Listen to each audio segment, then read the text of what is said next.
Dengan satu klik subscribe berarti Anda telah mencintai ulama. Dengan satu klik share berarti Anda telah menyebarkan agama Islam.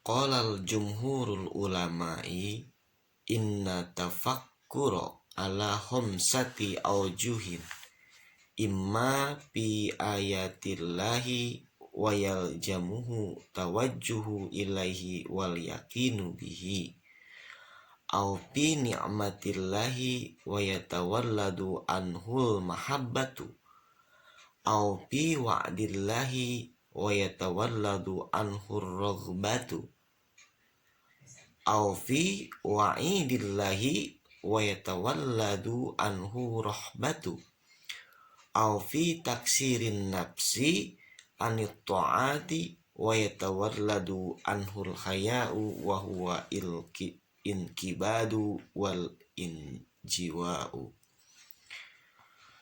Saudara sekalian,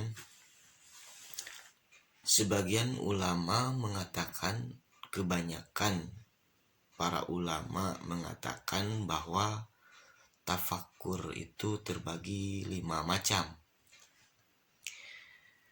Yang 5 macam ini sebagian ulama sepakat gitu ya, kebanyakan dari ulama-ulama bahwa tafakkur itu terbagi 5. Yang pertama yaitu tafakkur dengan ayat-ayat Allah. Maksud ayat-ayat Allah itu adalah tanda-tanda kekuasaan Allah. Bila seseorang merenungkan atau bertafakur dengan ayat-ayat Allah, dengan tanda-tanda kekuasaan Allah. Apa itu tanda-tanda kekuasaan Allah? Tanda-tanda kekuasaan Allah ialah kebesaran-kebesaran Allah, segala ciptaan dan apa yang telah Allah ciptakan, dia renungkan, dia tafakuri segala kebesaran yang Allah telah berikan, yang telah Allah ciptakan di dunia ini. Contoh, Allah telah menciptakan langit. Dia renungkan, dia tafakuri begitu besarnya kekuasaan Allah yang telah menciptakan langit tanpa ada tiang satupun, tapi ia tetap bisa berdiri kokoh dengan kekuasaan yang Allah miliki. Maka dari situ orang yang bisa mentafakuri segala tanda-tanda kekuasaan Allah dengan apa yang telah Allah ciptakan. Allah menciptakan bumi, menciptakan gunung. Itu adalah sebuah tanda kebesaran Allah. Maka bila orang tersebut bisa merenungi tanda-tanda kekuasaan Allah, maka di dalam diri seorang tersebut akan menimbulkan rasa menghadap kepada Allah, dan karena menghadap kepada Allahnya itu akan menjadi kekuatan dalam dirinya dan menguatkan iman dalam dirinya tersebut. Itu makna dari tafakkur atas tanda-tanda kekuasaan Allah Subhanahu wa ta'ala. Yang kedua yaitu tafakkur dengan nikmat yang Allah berikan. Bila seseorang bisa mentafakuri atau merenungkan dengan apa yang telah Allah berikan kepada orang tersebut, atas nikmat yang telah dilimpahkan oleh Allah kepada orang tersebut, atas karunia yang telah ia limpahkan kepada orang tersebut, maka bila orang bisa merenungkan hal tersebut, maka dalam diri orang tersebut akan menimbulkan rasa cinta kepada Allah Subhanahu wa ta'ala. Itu akan tumbuh rasa cinta di dalam dirinya, cinta kepada Allah, dengan cintanya kepada Allah, maka akan menguatkan juga keimanannya dan akan terus berbakti, akan terus berada di jalan taat. Untuk itu kita harus sering bertafakur kepada Allah dengan 5 macam tafakur yang saya sampaikan ini. Itu yang pertama tadi. Yang kedua adalah dengan cara mentafakuri nikmat-nikmat yang Allah berikan kepada kita, kepada diri kita. Itu dengan cara apa? Semakin kita mentafakuri nikmat yang Allah berikan kepada kita, maka akan semakin tambah rasa syukur kita terhadap Allah Subhanahu wa ta'ala. Maka janji Allah telah pasti akan terjadi kepada kita. La in syakartum la azidanakum wa la in kafartum inna azabi lasyadid. Siapapun yang mensyukuri nikmat yang telah Allah berikan kepada kita, maka Allah akan menambah nikmat tersebut. Tapi sebaliknya, bila kita kufur atas nikmat yang telah Allah berikan kepada kita, maka ingatlah, inna azabi lasyadid, sesungguhnya siksa Allah itu amatlah pedih. Sudahkah kita bersyukur kepada Allah? Sudahkah kita mensyukuri nikmat yang telah Allah berikan kepada kita? Nikmat sehat, nikmat lahir, nikmat batin, nikmat iman, nikmat Islam yang telah Allah berikan kepada kita. Sudahkah kita mensyukurinya? Kadang kita lupa dengan hal tersebut. Kita hanya merasa kalau kita bersyukur itu hanya setelah kita mendapatkan rezeki yang banyak atau harta yang melimpah, itu baru kita bersyukur. Padahal masih banyak yang belum kita syukuri, bahkan mungkin tak akan pernah bisa kita syukuri saking banyaknya nikmat yang telah Allah berikan kepada kita. Bahkan ada sebuah kisah ya, seorang ahli ibadah di akhirat, dia meminta kepada Allah, dia dijadikan ahli surga, minta kepada Allah kalau dia ingin masuk surga tuh karena amal ibadahnya gitu ya. Dengan amal ibadah ya gak apa-apa, silakan kita timbang, kata Allah, boleh, silakan, ayo kita buktikan. Terus sama malaikat dikumpulkan seluruh kebaikan dari hasil ibadah dan seluruh dari hasil perbuatan baiknya dikumpulkan, terus disimpan di timbangan. Nah, terus Allah menyimpan satu nikmat mata di timbangan sebelahnya lagi. Nah, di situ keadaan timbangan itu seimbang. Lalu Allah berkata, seluruh kebaikan dan amal yang kau berperbuat di dunia itu hanya sebatas seimbang dengan satu nikmat yang telah aku berikan, yaitu nikmat mata. Itu pun cuma sebelah. Lalu kamu mau masuk ke surga dengan hasil ibadahmu. Silahkan, kalau engkau mau masuk ke surga dengan hasil ibadahmu, maka yang dapat masuk ke surga hanyalah matamu yang sebelah itu. Bingung? Kalau begitu, saya gak mau masuk dengan amal ibadah, tapi ingin masuk karena dengan rahmat-Mu ya Allah. Maka masuklah orang tersebut dengan rahmat Allah. Begitulah.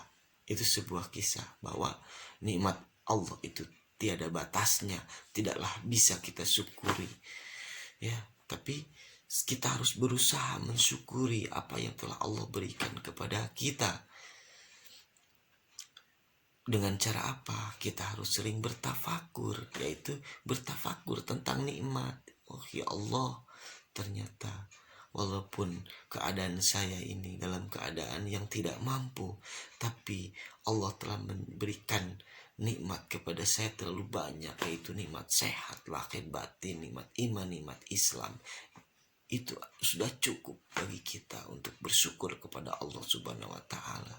Jadi tidak ada kata keluh mengeluh, tidak ada aral subah dalam kehidupan ini, karena yang patut kita laksanakan adalah tetap bersyukur kepada Allah dengan apa yang telah Allah berikan kepada kita selama ini. Itu makna syukur yang kedua. Yang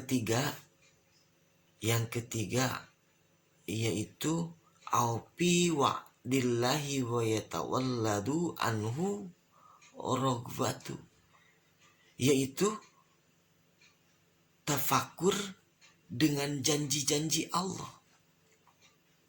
Apa itu janji-janji Allah? Allah telah menjanjikan surga bagi orang-orang yang taat kepadanya, bagi orang-orang yang takwa kepadanya.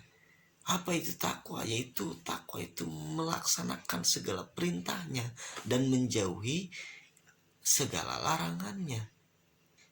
Bila orang sudah mentafakuri, bila orang sudah bisa merenungkan dengan janji-janji Allah, dengan apa yang telah Allah janjikan kepada kita, Allah telah menjanjikan bagi siapa yang bersyukur, maka Allah akan bakal menambah nikmatnya tersebut.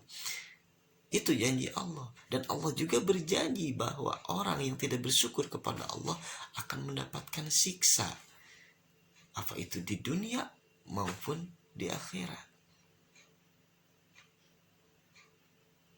Jika seseorang sudah bisa mentafakuri janji-janji Allah, jika seseorang sering merenungkan dengan janji-janji Allah, maka di dalam dirinya akan menimbulkan rasa suka, rasa semangat dalam menjalankan ibadah kepada Allah, dalam menjalankan segala kebaikan, dalam berbuat kebaikan, beramal soleh terus ia tingkatkan. Karena apa? Karena Allah telah menjanjikan sesuatu kepada dirinya, bahwa Allah telah menyiapkan surga, tempat yang diridhoi oleh Allah untuk orang-orang yang melaksanakan perintah-perintahnya. Itu makna atau bagian-bagian tafakur yang ketiga. Terus tafakur yang keempat adalah tafakur dengan ancaman Allah. Dengan ancaman Allah. Kalau orang bisa merenungkan atau mentafakuri ancaman-ancaman Allah, maka dalam dirinya akan menimbulkan rasa takut. Dengan rasa takut itu, maka dia akan berusaha dirinya untuk mencegah dirinya dari perbuatan-perbuatan yang dilarang oleh Allah. Dia akan bisa menjaga matanya dari penglihatan yang tidak diridhoi oleh Allah. Dia akan bisa menjaga telinganya dari pendengaran-pendengaran yang tidak diridhoi oleh Allah.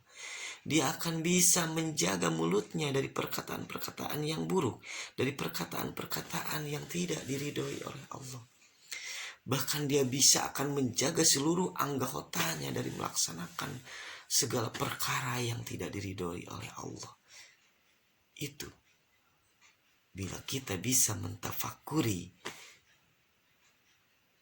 tanda-tanda atau bisa mentafakuri ancaman-ancaman Allah. Apa itu ancaman Allah? Bahwa Allah itu menyiapkan dua tempat, yang dimana satu tempat itu adalah surga, tempat orang-orang yang melaksanakan perintah Allah dan menjauhi larangan Allah. Dan yang satunya lagi adalah tempat dimana orang-orang yang durhaka kepada Allah, tempat orang-orang yang melanggar perintah-perintah Allah. Maka dengan tafakur ini, dengan merenungkan ancaman-ancaman Allah, orang tersebut akan bisa mencegah dirinya, bisa mencegah seluruh anggota badannya, bahkan bisa mencegah hatinya dari prasangka-prasangka buruk. Karena apa? Karena dia takut, karena dirinya tersimpan rasa takut dari hasil tafakur tersebut, dari hasil renungan tersebut akan menimbulkan rasa takut kepada Allah, takut akan siksaan Allah, takut akan ancaman Allah yang akan diberikan kepada orang tersebut. Itu makna tafakur yang keempat. Terus ada lagi makna tafakur yang kelima, yaitu tafakur fi taksiri nafsi anitoat, yaitu merenungkan dirinya bahwa dirinya itu seseorang yang lalai, dirinya itu lalai dalam taat kepada Allah. Bila seseorang bisa merenungkan hal tersebut, oh, ternyata saya ini orangnya pemalas. Ternyata saya selama ini salah. Ya Allah, maafkanlah hamba-Mu ini yang telah lalai dalam berbuat kebaikan, dalam menjalankan segala perintah-Mu, dalam menjalankan segala apa yang telah Engkau perintahkan kepada hamba.